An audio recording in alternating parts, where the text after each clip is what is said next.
வணக்கம். மாண்புமிகு மக்களுக்கு வணக்கம். இது அன்பு வழி இயக்கம்.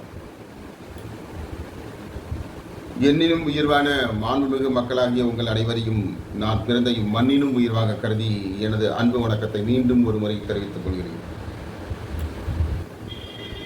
இப்போ பகல்காம் தாக்குதலில்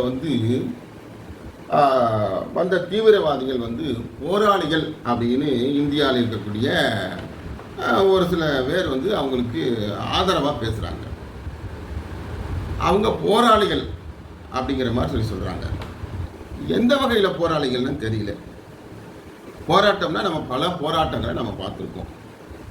போராட்டம் அப்படின்னா பொதுமக்களை கொல்றது தான் போராட்டமா, இல்லை பொதுமக்களை கொல்றத இப்படி நாசகரமான வேலைகளை செய்கிறத புனிதம்னு சொல்லி புனித போர்னு தீவிரவாதிகள் சொல்கிறாங்களே, புனித போர் இது மாதிரி மக்களை கொல்லணும் அப்படின்னு சொல்லி என்ன அல்லாஹ் கட்டளையிட்டு இருக்காரா,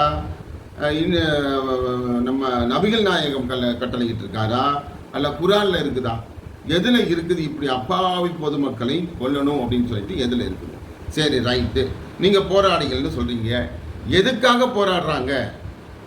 இந்த போராட்டத்துக்கான காரணம் என்ன? இந்த காரணத்துக்காக நாங்கள் போராடுறோம், எங்களுக்கு இதை நிறைவேற்றிக்கணும் அப்படிங்கிற மாதிரி என்ன கோரிக்கைகளை அவங்க வச்சுருக்காங்க?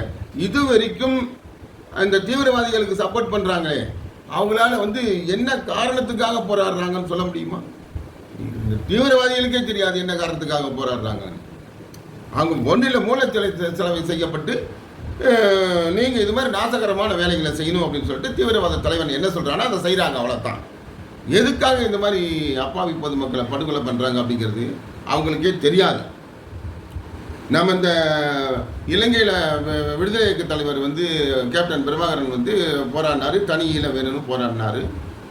அதே மாதிரி பாலஸ்தீன விடுதலை இயக்க தலைவர் யாசர் அராபத் அப்படிங்கிறவர் பாலஸ்தீனத்துக்காக போராடினார். அதே மாதிரி மார்ட்டின் லூதர் அப்படின்னு சொல்லிட்டு அமெரிக்காவில் ஒருத்தர் இருந்தார், அவர் இந்த கருப்பின மக்களுக்காக போராடினார். இப்படி பல போராட்டங்களை நம்ம பார்த்துருக்கோம். ஏன் இப்போ ஹமாஸ் படையினர் கூட பாலஸ்தீன மக்களுக்காக போராடினார். இதெல்லாம் நம்மளுக்கு என்ன காரணம்னு நம்மளுக்கு தெரியுது. ஆனால் இந்த தீவிரவாதிகள் என்ன காரணத்துக்காக போராடுறாங்க அப்படிங்கிறது இதுவரைக்கும் யாருக்கும் தெரியல. அதே மாதிரி இந்தியா பாகிஸ்தானுக்கான நதிநீரை தடுத்து நிறுத்துது. ஐயோ அப்படி இப்படி ஆச்சா போச்சா, எதுக்கு இப்படி பதட்டப்படுறீங்க? இந்தியா எல்லா தரப்பையும் ஆராய்ச்சி பண்ணி ஆலோசனை பண்ணி தான் எதுவாக இருந்தாலும் செய்யும்.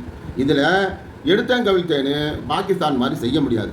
பாகிஸ்தான் தானே அன்றைக்கி அந்த தாக்குதல் நடந்த அன்னைக்கு வான்வழி பரப்பில் இந்திய விமானங்கள் பறக்கக்கூடாதுன்னு தடை விதிச்சது. எதுக்கு அவசர அவசரமாக தடை விதிச்சது? தடை விதிச்சதோடு மட்டுமா, அது ஒவ்வொரு நாளும் இந்தியாவோட சின்ன சின்ன தாக்குதலை நடத்திக்கிட்டு தான் இருக்காங்க எல்லையில்.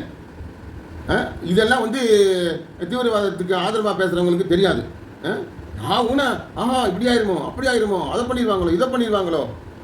அதே மாதிரி இந்த CAA citizen of amendment act அதில் அப்படித்தான். ஐயோ பாய் இவங்களெல்லாம் நாட்டை கடத்திடுவாங்க, அப்படி பண்ணிடுவாங்க இப்படி பண்ணிடுவாங்க, வாங்க பாய் நம்ம போராடலாம், வாங்க கடைசியாக நம்ம 2 பேரும் ஒன்றா சேர்ந்து பிரியாணி திங்கலாம் இப்படின்னு பாய்ங்களை உசுப்பேத்தி இப்போ இந்தியாவிலேருந்து எத்தனை முஸ்லீம்களை நாடு கடத்தியிருக்காங்க, எத்தனை முஸ்லீம்களை இந்தியாவை விட்டு விரட்டியிருக்காங்க மத்திய அரசாங்கம். எதுக்கெடுத்தாலும் அவசரம். மத்திய அரசாங்கம் இப்போ பிஜேபியினுடைய அரசு ஒரு சில குறைபாடுகள் இருக்குதானா? இருக்குது. அதை நம்ம எடுத்து சொல்கிறதுக்கான தருணம் இது இல்லை. பிஜேபி அரசினுடைய குறைபாடுகளை எடுத்து சொல்கிறதுக்கான தருணம் இது அல்ல.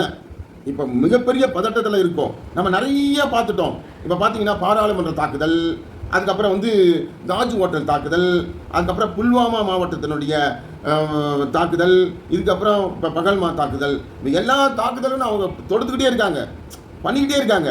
நம்ம சும்மாவே எத்தனை நாளைக்கு இருக்கிறது இதை பார்த்துட்டு வேடிக்கை பார்த்துட்டு இருக்கிறது? இதுக்கு ஒரு முற்றுப்புள்ளி வைக்கணும் அப்படிங்கிறதுக்காகத்தான் மத்திய அரசாங்கம் சகல ஏற்பாடுகளையும் பண்ணிட்டு இருக்காங்க. இந்த இந்தியாவில் இருக்கக்கூடிய உள்நாட்டுக்காரர்களும் உலக நாட்டில் இருக்கவங்களும் மெச்சுற அளவுக்கு தான் இந்தியா நடவடிக்கை நிச்சயமாக எடுக்கும். அதில் எந்தவித மாற்றமும் இல்லை.